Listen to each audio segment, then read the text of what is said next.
Hello friends, welcome back to my channel. అందరూ ఎలా ఉన్నారు? అందరూ బాగున్నారా? నేనైతే చాలా బాగున్నాను. మీ అందరూ కూడా బాగుండాలని మనస్ఫూర్తిగా కోరుకుంటున్నానండి. చూసారు కదా, లొకేషన్ అయితే చేంజ్ అయింది కదా. ఇది మా అమ్మ వాళ్ళ ఇల్లు అండి. హాలిడేస్కి నేను అమ్మ వాళ్ళ ఇంటికి అయితే వచ్చేసాను. ఎవ్రీ ఇయర్ అయితే హాలిడేస్కి ఇక్కడే మామిడికాయ పచ్చడి పట్టుకుంటా నేను. అలాగే చల్లమిరపకాయలు కూడా చేసుకున్నాం ఈ ఇయర్. ఆ చల్లమిరపకాయలు మీకు షేర్ చేద్దామని ఈ వీడియో అయితే పోస్ట్ చేస్తున్నానండి. సమ్మర్ కదా, ప్రతి ఒక్కళ్ళు కూడా చల్లమిరపకాయలు పచ్చళ్ళు పెట్టుకుంటారు కదా. అందుకని వీడియో అయితే ముందుగానే షేర్ చేస్తున్నాను. మరి లేట్ చేయకుండా వీడియోలోకి అయితే వెళ్ళిపోదాం పదండి. నేనైతే ఒక 4 కేజీల వరకు ఇలా మిరపకాయలు అయితే తీసుకుంటున్నానండి. ఈ మిరపకాయలు తీసుకొని వాటర్లో వేసుకొని క్లీన్ చేసి పెట్టుకుంటున్నాను. మొత్తం అయితే 4 కేజీలు తీసుకున్నానండి నేను. ఇవన్నీ ఆరేసరికి మనకి ఎన్ని మిరపకాయలు కూడా అవ్వవు. ఇలా 4 కేజీల మిరపకాయలని కొంచెం లావుగా ఉన్నవి, సన్నగా ఉన్నవి, ఒక మాదిరిగా కారం ఉన్నవి అయితే తీసుకున్నాను నేను. ఇలా ఒక బకెట్లో వాటర్ వేసుకొని క్లీన్ చేసుకున్న తర్వాత క్లాత్తో అయితే వేసేసుకుంటున్నాను నేను. ఇలా మొత్తం ఇవి 4 కేజీల మిరపకాయలండి. మొత్తం అన్నీ కూడా ఇవి క్లీన్ చేసుకున్న తర్వాత ఇప్పుడు ఆ మిరపకాయలకి మధ్యలో ఇలా ఘాటు పెట్టుకోవాలండి. ఒక పిన్నీస్ కానీ లేకపోతే సూది కానీ తీసుకొని చివరి వరకు కట్ చేయకుండా ఇలా మధ్యలో అయితే ఇలా కట్ చేసి పెట్టుకోవాలి. చూసారు కదా, ఆ 4 కేజీల మిరపకాయలని మేమైతే అందరం కూర్చొని అయితే అలా స్లిట్ చేసుకున్నాం. మధ్యలో అయితే మా పిల్లలు, నేను, మా తమ్ముడు, ఇంకా మా అమ్మ అందరం కలిసి కూర్చొని అయితే ఇలా కట్ చేసి పెట్టుకున్నామండి. మొత్తంగా చివరి వరకు అయితే చీల్చుకోకూడదు. ఇలా మధ్యలోకి అయితే కట్ చేసుకుంటే సరిపోతుంది. మొత్తం ఇలా అన్ని మిరగాయలకైతే ఇలా ఘాట్లు అయితే పెట్టేసుకున్నామండి. లోపల ఉన్న సీడ్స్ కూడా మనం రిమూవ్ చేయాల్సిన అవసరం లేదు. ఇప్పుడు నేను 4 కేజీల మిరగాయలకి 4 కేజీల పెరుగు అయితే తీసుకుంటున్నాను. అది 5 కేజీల పెరుగు డబ్బా అండి. నేనైతే ఒక 4 కేజీల వరకు పెరుగు అయితే తీసుకొని మిక్స్ చేసేసుకుంటున్నాను. పెరుగుని గడ్డల్లా లేకుండా 4 కేజీల మిరగాయలకి 4 కేజీల పెరుగు అయితే వేసుకుంటున్నామండి. పిల్లలు తింటారు కాబట్టి స్పైసీ లేకుండా ఉండాలని పెరుగు అయితే మేము ఎక్కువగానే యాడ్ చేసుకుంటున్నాము. కొంచెం వాటర్ కూడా యాడ్ చేసుకొని మజ్జిగలా అయితే చేసుకుంటున్నాం అండి. ఇప్పుడు ఆ పెరుగుని ఇలా ఒక పెద్ద బౌల్లోకి అయితే తీసుకుంటున్నాము. మిరపకాయలు 4 కేజీలు ఉన్నాయి కదా, అందుకని ఇలా ఎడల్పుగా ఉన్న కొంచెం టబ్లోకి అయితే తీసుకుంటున్నాం మేము. టబ్లోకి తీసుకొని దానిలోకి సరిపడా అయితే సాల్ట్ ఇంకా పసుపు అయితే వేసుకుంటున్నాము. సరిపడా సాల్ట్ను పసుపు కూడా యాడ్ చేసుకోండి. పసుపు అయితే కలర్ కోసం యాడ్ చేసుకుంటున్నాము. ఉప్పు టేస్టీగా ఉండడం కోసం అయితే యాడ్ చేస్తున్నాను. ఇలా ఉప్పును పసుపు వేసుకున్న తర్వాత మొత్తం కూడా ఇలా మేము ఫస్ట్ పెరుగు 3 కేజీల వరకే వేసామండి. అందుకనే పెరుగు సరిపోదేమోనని మళ్ళీ తర్వాత ఇంకో కేజీ అయితే యాడ్ చేసాము.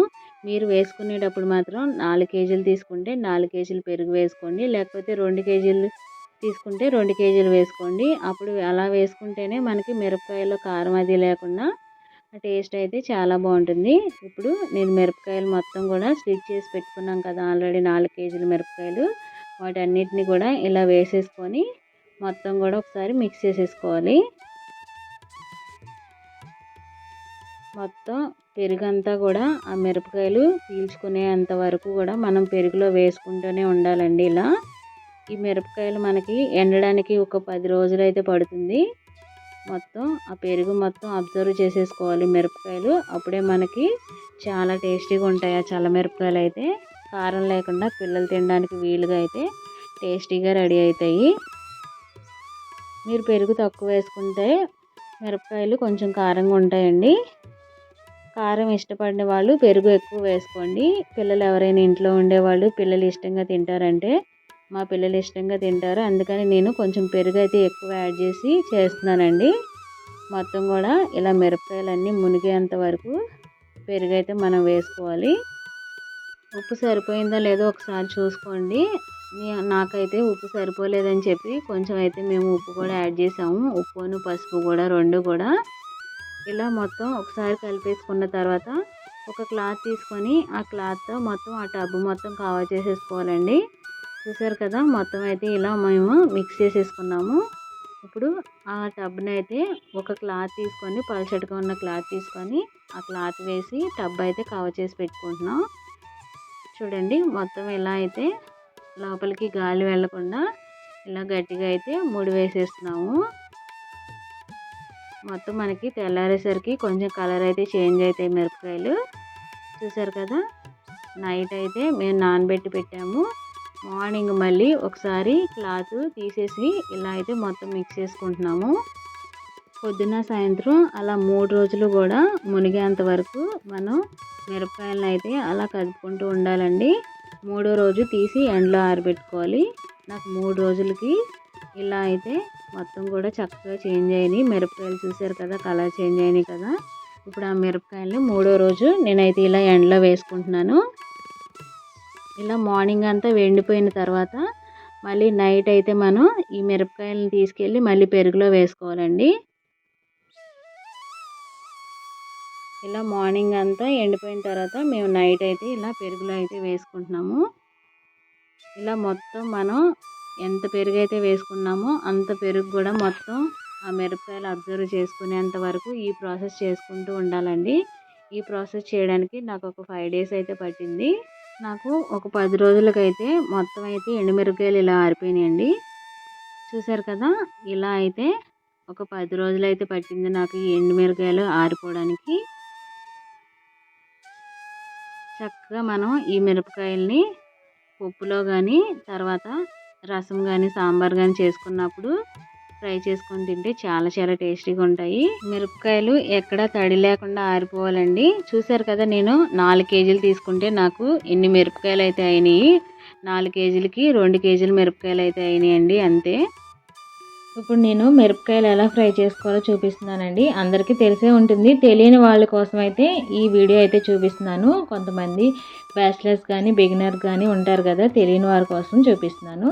ఇలా ఒక ప్యాన్ తీసుకొని ఆ ప్యాన్లో ఒక 2 స్పూన్స్ వరకు ఆయిల్ వేసుకొని హీట్ అయిన తర్వాత ఇలా మిరపకాయలు వేసుకొని ఫ్రై చేసేసుకోండి. ఆయిల్ మరీ ఓవర్గా హీట్ అయితే మిరపకాయలు తొందరగా ఫ్రై అయిపోతాయి. అందుకనే చూసుకొని దగ్గరుండి అయితే ఫ్రై చేసుకోవాలండి. ఇప్పుడు నేనైతే వేడివేడి అన్నం పెట్టుకొని ఇది పప్పు కర్రీతో మనం సర్వ్ చేసుకుంటే చాలా చాలా బాగుంటాయండి చల్లమిరపకాయలు.